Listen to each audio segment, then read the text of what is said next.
Does this sound like you? Burnt out, overwhelmed, exhausted, having trouble finding the purpose within your life? If it does, make sure you listen in. Welcome to Healing Beyond the Symptoms, the podcast that helps people discover the root causes of their health struggles and take back control with science, strategy, and self-awareness. I'm Dr. Leah Hahn, a chiropractor and functional wellness doctor who believes that true healing starts beneath the surface. So let's dive in. This is part 2 of a 4-part series where we're exploring different clients' stories and how changing how their nervous system was patterned made a difference within their lives, how they became more adaptable and resilient and made different life choices because of it. Today, we're going to be talking about Cindy's story.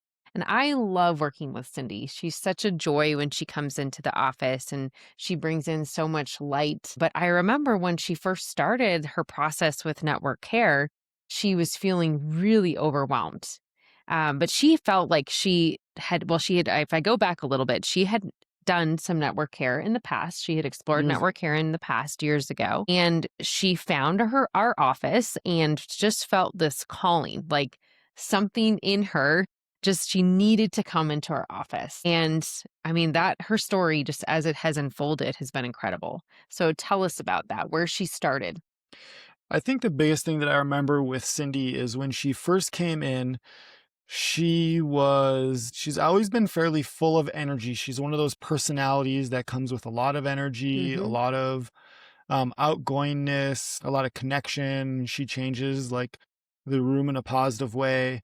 And I remember just when she came in, I just remember day one, how we were talking about biometrics within her body and what her like HRV is and breath rate and heart rate and the recoverability. And we both were at the time we're using this thing called the Whoop, which measures your kind of measurements as far as like oxygen rate, body temp, stuff like that, to see kind of what the state of how your body's healing and recovering. And long story short was she's a cyclist. She's been a cyclist for years. She's been a competitive cyclist. She likes racing for the cyclist. She likes the long races. So she is someone who loves to push her body and loves to push it Really hard. really hard. And really that and not only was it manifesting there, but it was also manifesting in her job too, where it's just kind of that type A personality of I'm going to push, I'm going to go, I'm going to do. But what became very apparent was she was in a very big stage of burnout, extreme depletion. Her nervous system, her body was just saying, you've had too much. You've been doing this for way too hard, for way too long. And if you don't stop or change, we're going to cause you to stop and change. And so with her, it was a matter of, I just remember how tight her low back was when we first started working with her, and how anchored and just there's like when you touch the area, it just felt like a rock. Everything in her pelvis all the way up through almost her entire lumbar spine. And then her thoracic spine had some movement.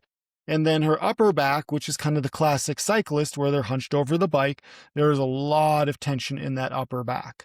Now, and most people would probably just leave it at that, where it's like, okay, it's just the hours and hours and hours that you're in on the bikes and in the saddle, riding and pushing and driving with the legs, especially in Colorado with all the elevation gain for how much more power is needed. And you could leave it at that. But, she knew, and we knew immediately when you got on the area, it had a different tone and frequency to it. One of the things that I look for when I'm working with someone is kind of the tone of the area. So if someone comes in, and we spoke about it on the previous episode of kind of what the phase 3 represents of kind of identity and how we view ourselves relative to the world. But when you touch an area, what I've learned through working with people is that if it's just physical in nature, where this is just I'm physically abusing my body, which is pretty rare, but sometimes with accidents and stuff like that happens. Maybe you got in a car accident, maybe you slipped and fell on the curb, just something where it's more truly just physical in nature. When you touch the area, there isn't a lot of vibrational tone to it. So it'll be kind of void of that. When it is something more emotionally driving it, or there's some sort of pattern in there, you can feel that vibrational frequency within that.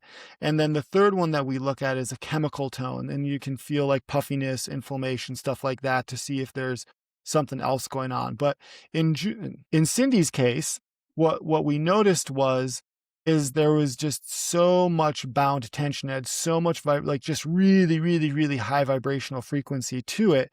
And she had kind of your classic phase 3, which is the pelvis stuff, but she had it tied into kind of her upper thoracic area, which is self-value and self-worth.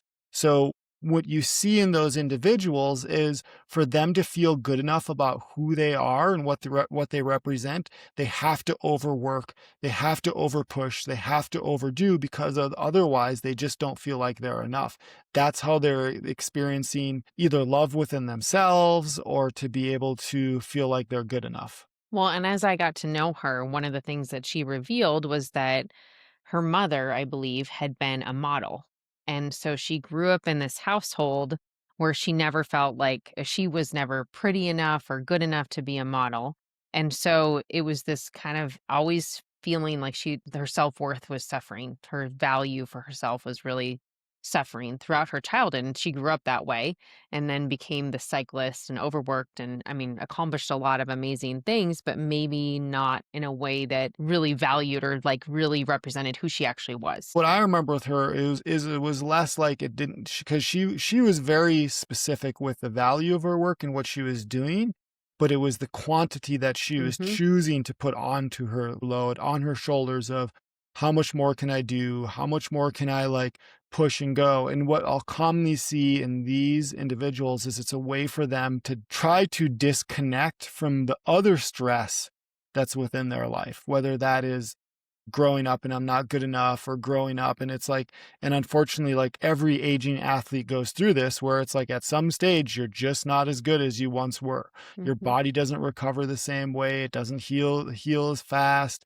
We start to move slower, we lose power, we lose strength, we lose endurance, and all of a sudden we're just, what we created value for ourselves was through these accomplishments, those are no longer present. So what you'll see is, and especially like in her case, she had a coach. She had a coach who was pushing her, driving her to try to get her to the next level. And I remember when she first started care, so the phase that we found, or that I primarily found on her, was an upper thoracic and then pelvic phase, which is, for simplifications our network world, we'll call it like T4, T5 apex.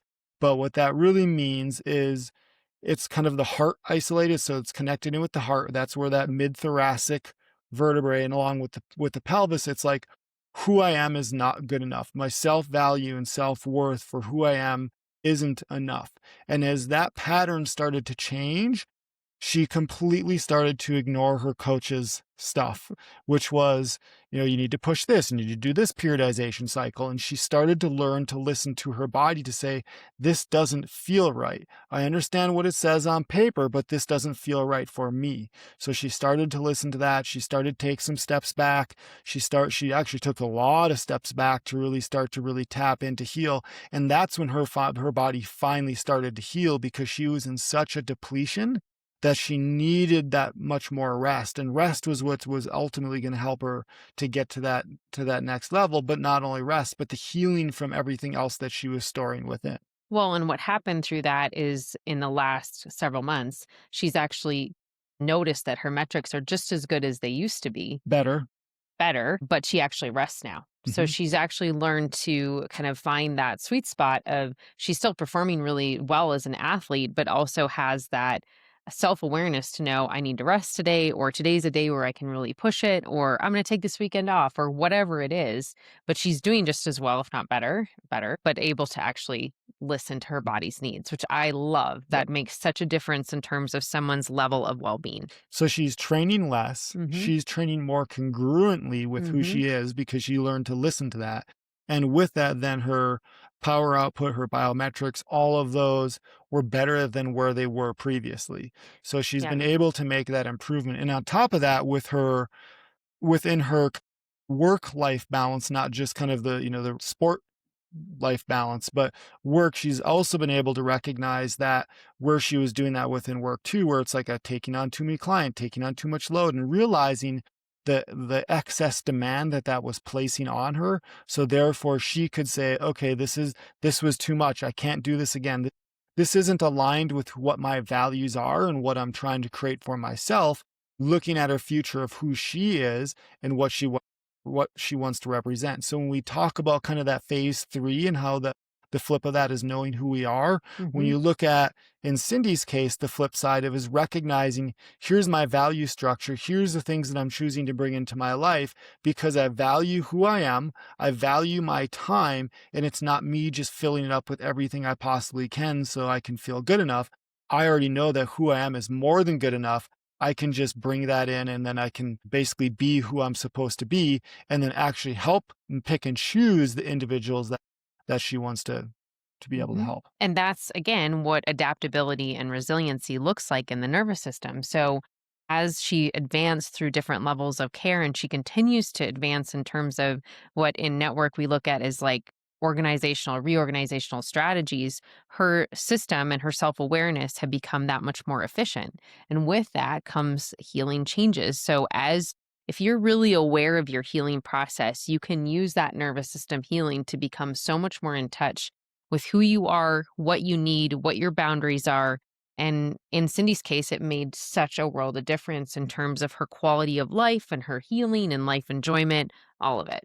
I think the thing that brings me a lot of joy is one of the things that she just in this last week where she's really shifted her focus in her life.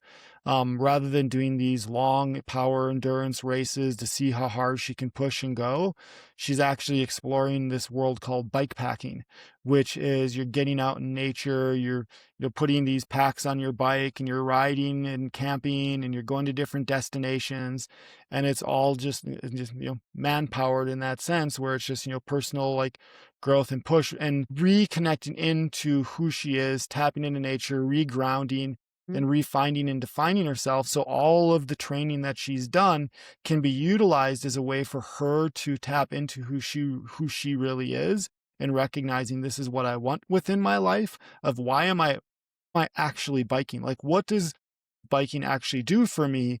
And then taking that and recognizing, like, oh, this is what it does. It helps me bring me the joy in this way.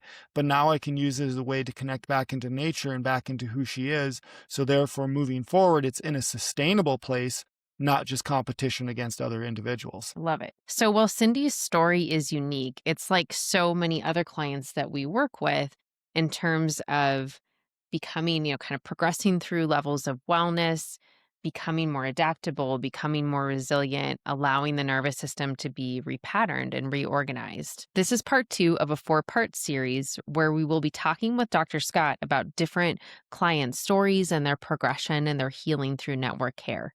So make sure to join us on that next episode. Thanks again for joining me today on Healing Beyond the Symptoms.